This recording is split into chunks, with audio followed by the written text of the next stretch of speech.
मुंबईमध्ये ठाकरे बंधूंचाच महापौर होणार, काय करायचंय ते करा, असं थेट आव्हान संजय राऊत यांनी आपल्या विरोधकांना दिलंय।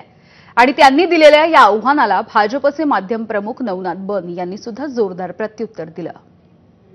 अमित शहा म्हणतात की भाजपचा महापौर होईल म्हणजे तो मराठी माणूस नाही, आणि एकनाथ शिंदेने त्यांना मान्यता दिली। एकनाथ शिंदेने मुंडी हलवली किंवा दाढी हलवली, जे काय असेल ते असेल।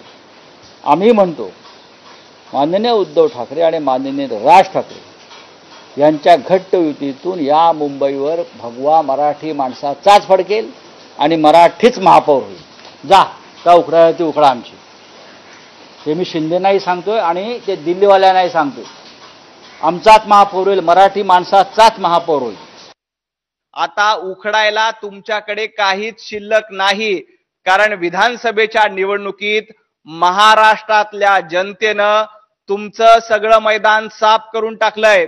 तुमचे किती आमदार निवडून आले, तुमच्या पद्धतीनं कशा पद्धतीनं पक्षाची वाताहत झाली, हे महाराष्ट्रातल्या जनतेनं बघितलंय। त्यामुळे उखडायची भाषा तुम्ही करू नका। जे काही उरलं सुरलं मैदान आहे ते मैदान मुंबई महापालिकेच्या निवडणुकीत साफ करण्याचं काम महायुती निश्चितपणे करेल।